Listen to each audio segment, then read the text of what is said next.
بسم اللہ الرحمن الرحیم۔ شروع اللہ کے نام سے جو بڑا مہربان اور نہایت رحم کرنے والا ہے۔ آداب یار دیکھنے والوں کو خوش آمدید اور ماہ رمضان کی بہت بہت مبارکباد۔ رمضان کریم کا بابرکت مہینہ شروع ہو گیا ہے۔ میں اللہ تعالیٰ سے دعا کرتا ہوں کہ وہ ہمارے گناہوں کو معاف فرمائے اور ہمیں تقوی پر چلنے کی توفیق عطا فرمائے اور ہمیں راہ راست پر گامزن کرنے کی توفیق عطا فرمائے۔ رمضان المبارک مقدس اور بابرکت ہو۔ اس بات میں کوئی شک نہیں ہے کہ اللہ عز و جل نے دعاؤں اور وظائف میں بے شمار برکتیں پوشیدہ رکھی ہیں۔ ان کو اپنانے سے نہ صرف بے شمار فائدے حاصل ہوتے ہیں بلکہ بہت سی مشکلات اور بیماریاں دفع ہوتی ہیں، ساتھ ہی ساتھ دلوں کو ایک خاص قسم کا اطمینان اور سکون محسوس ہوتا ہے۔ اسی طرح وظائف کرنے کے اصول بھی ہیں۔ اگر آپ ان اصولوں کو مد نظر نہیں رکھیں گے تو آپ کا کوئی وظیفہ کام نہیں کرے گا۔ اس لیے کوئی بھی وظیفہ کرنے سے پہلے ان ہدایات کو آپ کے لیے جاننا بہت ضروری ہے۔ یہ نہ ہو کہ آپ وظائف کریں، وظیفہ ادا کریں اور آپ کا کوئی بھی وظیفہ کام نہ کرے، پھر اس چیز کا کیا فائدہ؟ اس لیے وظیفہ کرنے سے پہلے ان ہدایات کو پڑھیں، اس کے بعد وظیفہ کریں انشاءاللہ، اور اللہ تعالیٰ پر کامل یقین رکھیں، آپ کا وظیفہ کام کرے گا، آپ کی حاجت پوری ہوگی۔ اب آپ کے سامنے وظیفہ کے کچھ اصول بیان کر رہا ہوں۔ آپ کی حاجت شرعی ہونی چاہیے۔ کسی مخصوص شخص سے شادی کے لیے یا غیر محرم سے محبت کے لیے وظیفہ کرنا حرام ہے، اور یہ قرآن کو کالے جادو کے لیے استعمال کرنے کے مترادف ہے۔ جو جادو کرے گا یا کروائے گا وہ اسی وقت کافر ہو جائے گا اور اس کی توبہ بھی قبول نہ ہوگی۔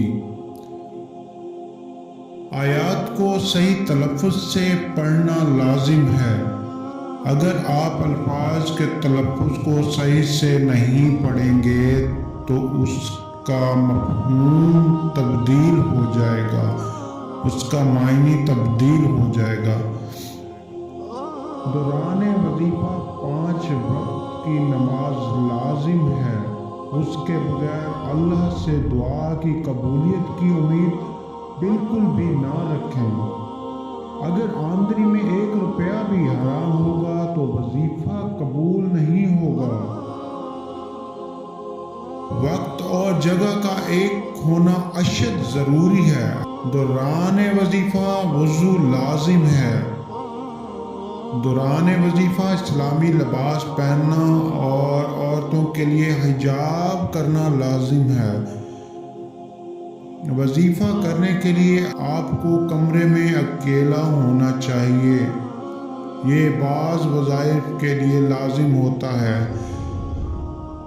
دوران وظیفہ نہ تو کسی سے بات کر سکتے ہیں اور نہ ہی اشارہ کر سکتے ہیں اور نہ ہی موبائل فون کا استعمال کر سکتے ہیں۔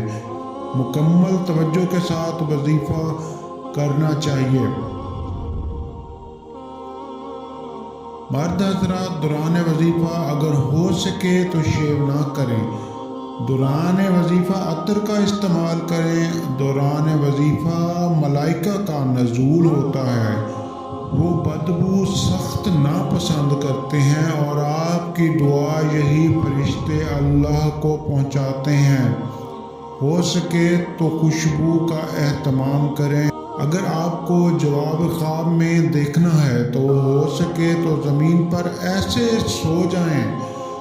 دوران وظیفہ غیبت اور جھوٹ بولنا سختی سے منع ہے۔ دوران وظیفہ ٹی وی دیکھنا آنکھوں کا زنا ہے، اس سے سخت پرہیز کریں۔ وظیفہ شروع کرنے سے پہلے صرف ایک دفعہ 2 رکعت نماز توبہ ادا کریں۔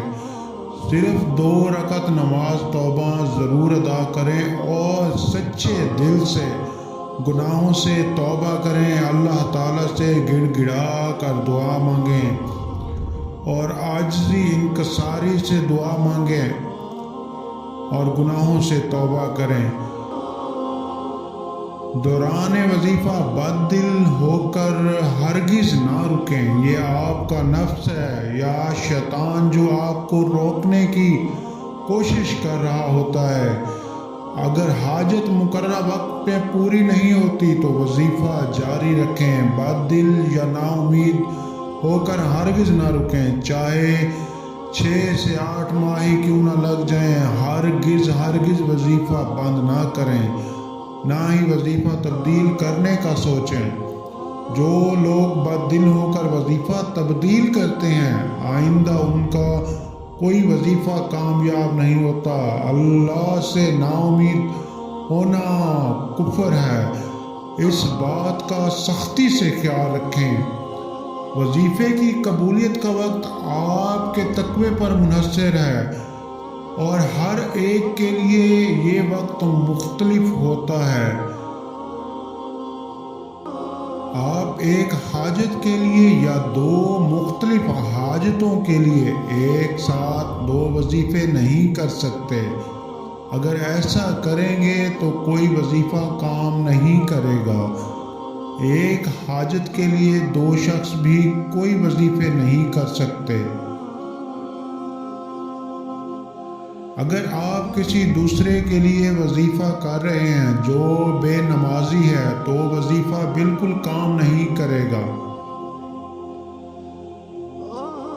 یہ چند اصول ہیں وظیفہ کے، اگر آپ ان کو مد نظر رکھتے ہوئے کوئی بھی وظیفہ کریں گے تو انشاءاللہ آپ کا وظیفہ کام کرے گا اور آپ کی دلی مراد پوری